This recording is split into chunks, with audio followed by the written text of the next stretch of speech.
Fifth episode की शुरुआत होती है राणा नायडू से, जो कि एक सीबीआई ऑफिसर के पास आया हुआ था, जो कि उसे अच्छे से जानता था और ऑफिसर राणा नायडू के लिए अक्सर काम करता था। दरअसल यहाँ पर राणा नायडू उस ऑफिसर से ये जानने आया है आखिर सीबीआई का ऑफिसर अजीत शेख उसके पीछे क्यों पड़ा हुआ है। तो वो ऑफिसर राणा को बताता है कि उसे इस मामले में कुछ भी नहीं मालूम, लेकिन साथ ही वो राणा को से ये बात भी कहता है कि अगर वो तुम्हारे पीछे पड़ा हुआ है तुम्हें बहुत ज्यादा सतर्क रहने की जरूरत है, क्योंकि वो ऑफिसर बहुत पागल है। वो एक बार किसी के पीछे पड़ जाता है तो किसी को नहीं छोड़ता। अब अगले सीन में हम देखते हैं कि जफा ने नया घर खरीदा था। यहाँ पे वो नैना को बुलाता है जो कि घर को डेकोरेट कर रही होती है। साथ ही उन लोगों ने ये बात राणा को नहीं बताई होती है कि उन लोगों ने नया घर खरीदा है। कि यहाँ पे जफा उससे कहता है कि वो ये बात राणा को बताना भी नहीं चाहता, क्योंकि वो बहुत ज्यादा उस पर चिल्लाएगा। लेकिन नैना उससे कहती है कि ये तुम्हारी जिंदगी है, तुम्हारे पैसे हैं, तो तुम्हें अपने हिसाब से जीना चाहिए। थोड़ी देर में ही वहाँ पे नागा भी आ जाता है। वो जफा से कहता है कि नए घर खरीदने की खुशी में हमें पार्टी करनी चाहिए, इसलिए वो लोग आज रात को पार्टी का प्लान बनाते हैं। जिसके बाद नागा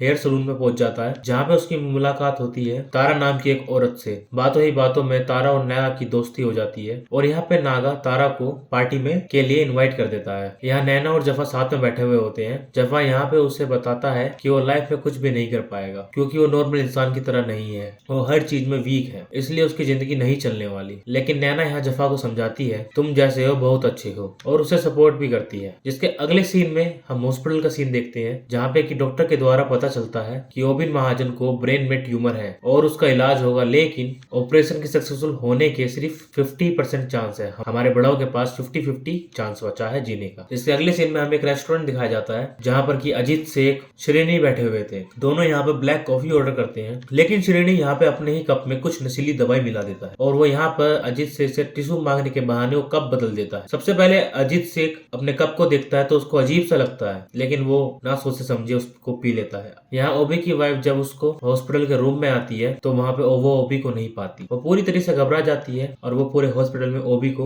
ढूंढने लगती है। थोड़ी देर के बाद यहाँ पे अपना राणा आ जाता है। ओबी की वाइफ यहाँ पे राणा को बताती है कि ओबी भाग गया है, जिसमें कि राणा उससे कहता है कि आप चिंता मत कीजिए, उसे मालूम है कि वो भी कहाँ पर होगा। यहाँ पे एजाज शेख ने जो कॉफी पी थी उसमें श्रेणी ने कुछ अजीब चर्च मिला दिया था, जिसके कारण उसे अजीब अजीब चीजें दिखने लगती है। यहाँ तक कि उसे एक औरत के गले में सांप भी दिखाई देना शुरू हो जाता है। तो एजाज पूरी तरीके से डर जाता है और यहाँ पर वो उस औरत के ऊपर सांप होता है, उसे भगाने की कोशिश भी करने लगता है। इसी चक्कर में उस औरत को लगने लगता है कि ये आदमी मेरे को छेड़ रहा, और वहाँ जितनी पब्लिक शांति से बैठी हुई थी वो बहती गंगा में हाथ धो लेती है और श्रेणी एजाज खान की वीडियो बना लेता है। यहाँ राणा को ओबी मिल गया था, जो कि समुद्र के किनारों पे खड़ा एक कुत्ता खरीद रहा था। यहाँ पे ओबी राणा से पूछता है कि तुमने मुझे ढूंढा कैसे। तो राणा बोलता है तुमने मुझे बताया था कि अगर मैं कहीं भागूंगा तो सबसे पहले यहाँ पे आऊंगा। तो तब यहाँ ओबी राणा से कहता है कि उसने इतने सालों में कई तरह के उल्टे सीधे डिसीजन लिए हैं, लेकिन राणा तुमको अपने पास रखने का डिसीजन मैंने सबसे बढ़िया लिया है। जिसके बाद उसे हॉस्पिटल ले जाया जाता है, जहाँ पे कि आज ऑपरेशन होने वाला था। यहाँ से निकलने के बाद राणा सीधा एजाज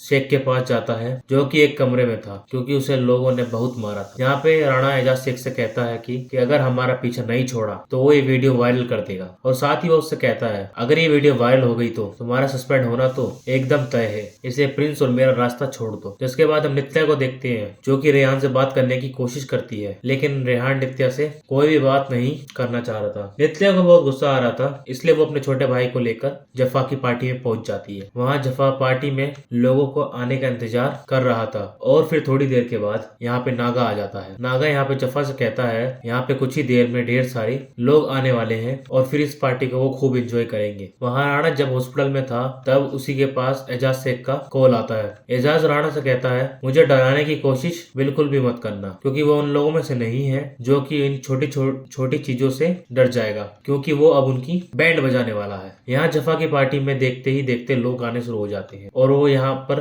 नित्या और उसका छोटा भाई आ चुके थे। और थोड़ी देर के बाद तेज की थेरेपिस्ट भी आ जाती है और यहाँ पर नागा की तारा आंटी भी आ जाती है। जिसके बाद वो सभी लोग यहाँ पर एंजॉय करने लगते हैं। यहाँ हम नित्या को भी देखते हैं, जिसका शराब पीने का मन कर रहा था और वो धीरे से कुट कुट करके दारू पी जाती है। यहीं जफा के घर में एक छोटा सा रूम था, जहाँ पर कि अर्जुन के साथ दो लड़कियां ड्रग्स ले रही होती है और यहाँ पे अर्जुन उसे एक लड़की को चुनने के लिए कहता है। और यहाँ दूसरी तरफ नागा तारा तारा आंटी के क्लोज होने की कोशिश कर रहा था, लेकिन तारा उससे मना करती है और साथ ही वो उससे कहती है कि अगर तुम मेरी बंदूक मत्थे पे लगा के बोलते तो मैं शायद मान जाती। और यहाँ जफा उस लड़की के साथ था और फिर देखते ही देखते उस लड़की में आश्रम वाले बाबा जी दिखाई देने शुरू हो जाते हैं, जिसने कि उसके साथ रेप किया था। यहाँ नागा ने तारा के ऊपर गन रख दी थी और उसे घुटने पे होने को कह दिया था और यहाँ तारा भी पूरी तरीके से डर जाती है और वो घुटने पे हो जाती है, जिसपे कि नागा उससे कहता है कि वो तो बस मजाक कर रहा। लेकिन तारा को ये सब अच्छा नहीं लगता और वो गुस्से से वहाँ पार्टी को छोड़कर चली जाती है। और यहाँ हम नित्या को देखते हैं जो दारू के नशे में बिल्कुल धुत पड़ी हुई थी। यहाँ जफा ने उस लड़की को अपने कमरे से भगा दिया था।